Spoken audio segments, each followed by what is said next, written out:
Hey, it's your old buddy Tim back in the Revolved Realty studio. I hope you're having a fantastic day. Today on the program, we are continuing the discussion on first-time home buying. It can be fun, it can be frustrating, and yeah, we'll talk more right after this.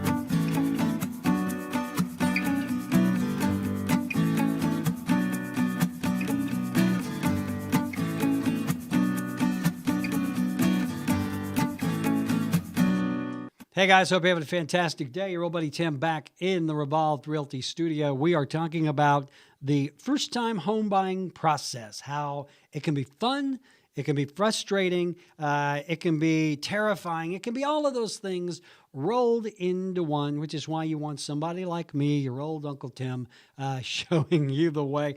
In the last video, we talked about the first things that you should do. Number one is figure out exactly the home you want, how big, what location, are schools important, would you rather be downtown? Then you've got to know what your budget is, and it's not how much house you can afford, it's how much monthly payment you can afford.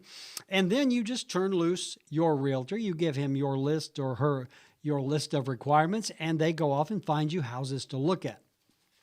In this video, we're going to talk a little bit about what comes next, the home search. Now, this is where the fun can really be tested. Now, it can be fun if you like to look at houses. It can be frustrating if you lack the ability to make up your mind quickly, because in our market, great houses in a great location at a great price do not last. I cannot tell you how many clients I've had that have looked at a dozen houses, and because they couldn't make up their mind quickly, they missed out on all of those. So the first tip for this when you're beginning your search is this: always be decisive. Now, I'm not telling you to jump the gun and buy the first house you see, but if you find a house that checks all of your boxes, you may want to seriously consider putting in an offer on that house, because if it appeals to you, chances are it's going to appeal to more people, and it probably is not going to be on the market very long. So you've got your search narrowed down. Your realtor has come up with a list. You have seen the houses. When you find one that fits the bill, do not drag your feet. Think about seriously making an offer. The next thing is this. There is a tendency with everyone to always want to lowball offer a house. It is the flea market mentality that is shared by human beings across the world. But in my experience, if it's a good house at a good price, they're not even going to entertain a lowball offer. So the tip is to be logical, to be reasonable when you are thinking about putting in that offer. And above it all, listen to your realtor.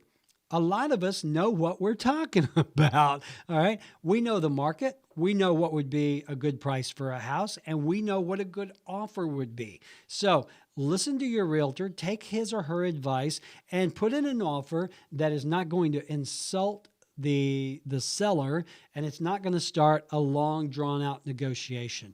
Be reasonable about what you will pay for the house.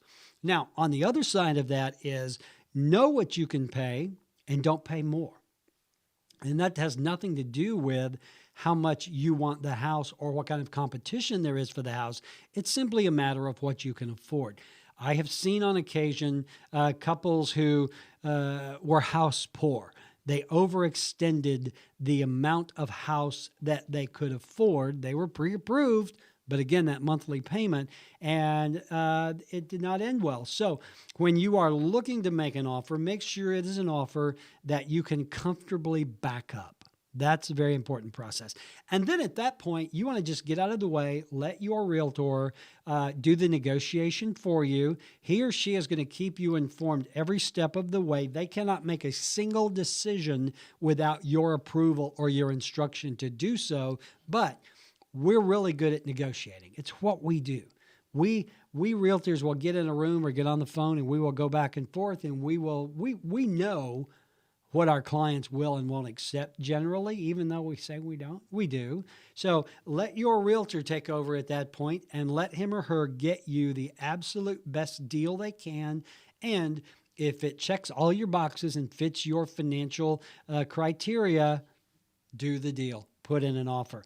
I'll do some more of these videos. I want to talk about next what happens after the offer is submitted, because then we start, oh my God, a whole nother can of worms. We have to have inspections and appraisals and that sort of thing. So if you are a first-time home buyer, again, it's going to be a fun but frustrating period of time. You've got me here on your side to help get you through, and I'll do everything I can for you when it comes to real estate. If you want to get in touch with me, not hard to do, 679-0704 or tim@revolved.com. In the next video, we're going to talk about what happens after the offer goes in and the negotiations begin. That's when the real fun starts and the real frustration. All right. See you next time.